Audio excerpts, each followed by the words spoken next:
I got so much motherfucking design on right now. Break it down, bring it back, make it clap. I got 3 old thoughts, new block, where that damn bitches on my line, and you know. Assalamualaikum warahmatullahi wabarakatuh. Halo teman-teman, nama saya Asqailatul Hasanah. Saya seorang santriwati Pesantren Jamsu Izul Islami Bumiayu. Pada kesempatan video kali ini saya akan menjelaskan bab tentang penyebab mandi wajib dan fardu mandi dalam kitab Fathul Mu'in. Bagi kita perempuan, biasanya penyebab mandi wajib itu salah satunya karena haid, tapi ada banyak penyebab mengapa mandi wajib itu diperlukan. Yang pertama yaitu wa mujibuhu utawi kang wajib ake adus iku arbaatun, iku ana papat. Ahaduma utawi salah sijine sing papat iku furujah mani min awalan, iku metune mani wong awalan ing dalem kawitane. Dalam kitab Fathul Mu'in ini disebutkan bahwa penyebab wajibnya mandi itu ada 4. Pertama yang tadi dibacakan yaitu khuruji maniin awalan, yaitu keluarnya sperma pertama kali. Jadi jika seseorang merasa dan yakin bahwa dia telah merasakan keluarnya sperma, maka diwajibkan untuk mandi besar. Wasaniha utawi kaping pindone sing papat tadi iku dukhulu hasyafah, manjine hasyafah. Jadi penyebab mandi yang kedua yaitu masuknya hasyafah, atau yang kita kenal dalam bahasa Arab yaitu barangnya laki-laki. Nah, jika masuknya hasyafah ke dalam barangnya perempuan, maka diwajibkan untuk mandi besar. Wasalisuha lan kaping telu saking papat iku haidun, haid. Nah, penyebab wajibnya mandi yang ketiga itu karena alasan haid. Ini adalah alasan yang sering kita temui sebagai perempuan, yaitu jika seorang perempuan haid kemudian masa haidnya berhenti, kemudian suci, nah itu diwajibkan untuk mandi janabah. Nah, kita ingat lagi bahwa yang pertama wajibnya mandi itu keluarnya sperma. Yang kedua, masuknya kemaluan laki-laki ke dalam kemaluan perempuan. Dan yang ketiga, alasannya itu karena haid. Mens bagi perempuan itu terjadi ketika perempuan berusia 9 tahun. Itu biasanya ya. Kemudian waktu paling singkat haid atau mens itu yaitu sehari semalam, dan waktu paling lama masa haid itu 15 hari. Kemudian ketika sudah suci maka diwajibkan untuk mandi janabah.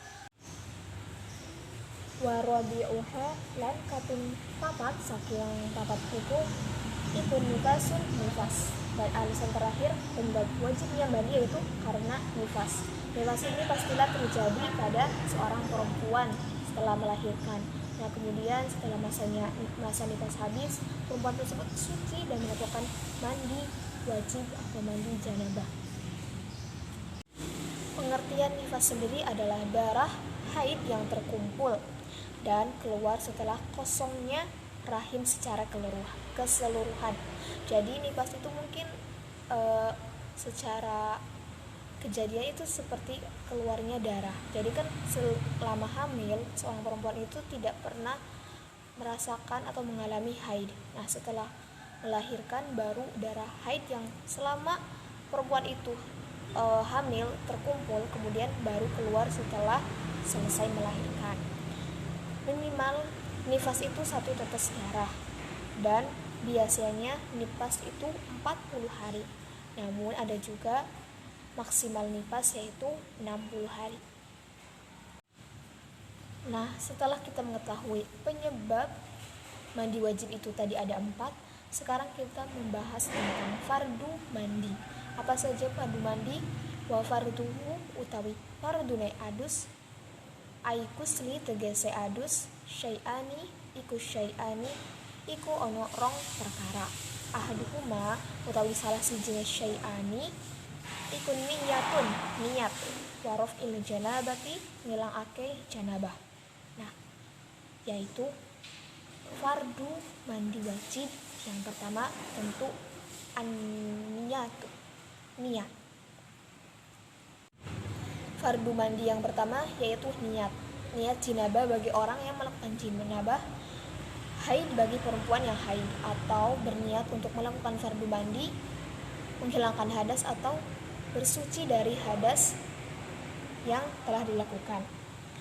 Jika niat dilakukan setelah gerakan membasuh tubuh itu dilakukan, maka bagian yang sudah dibasuh itu harus diulangi lagi beserta niatnya.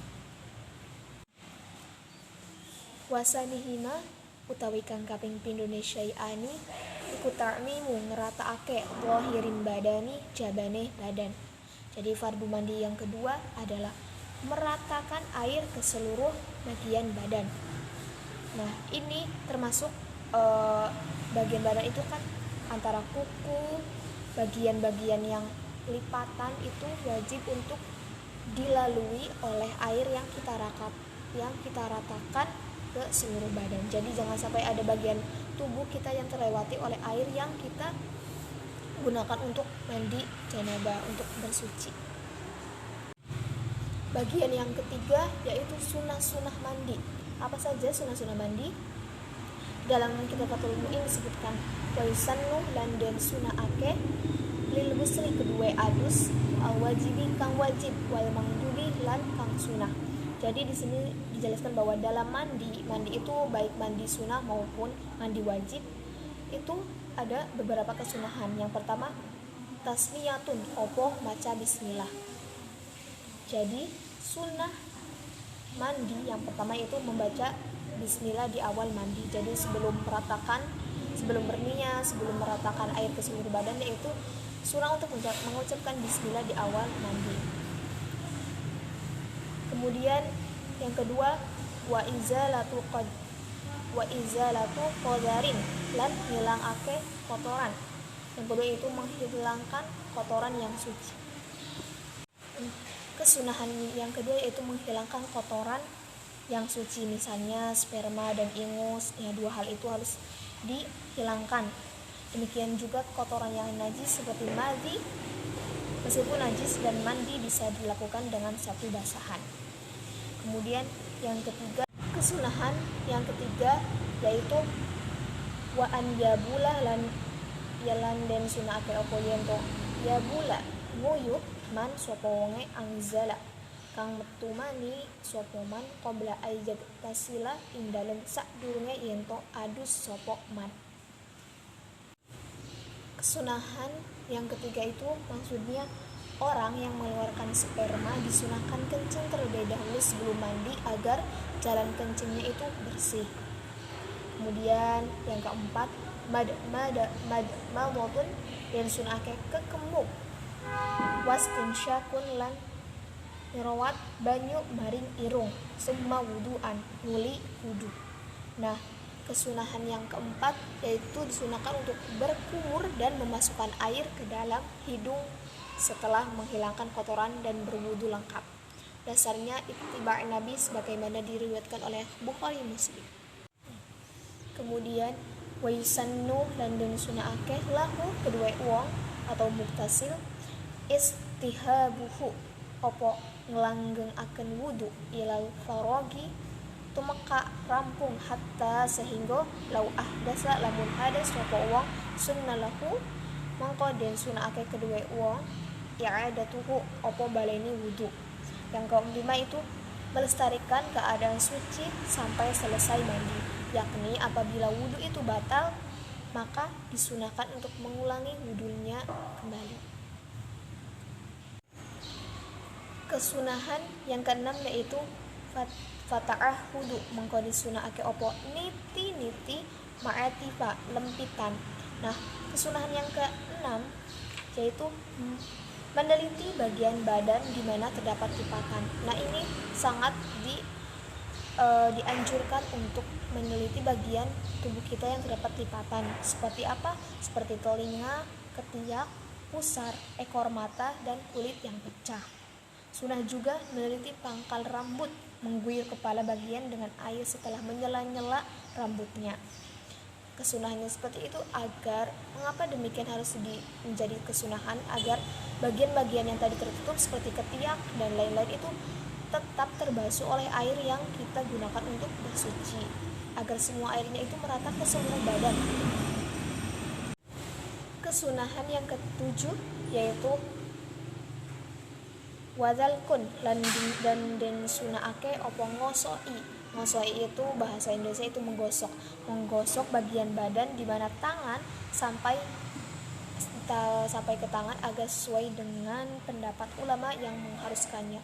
Itu menggosok-gosok bagian tangan itu disunahkan agar mungkin bagian-bagian yang kotor dalam kulit itu bisa terhapuskan atau bisa dihilangkan.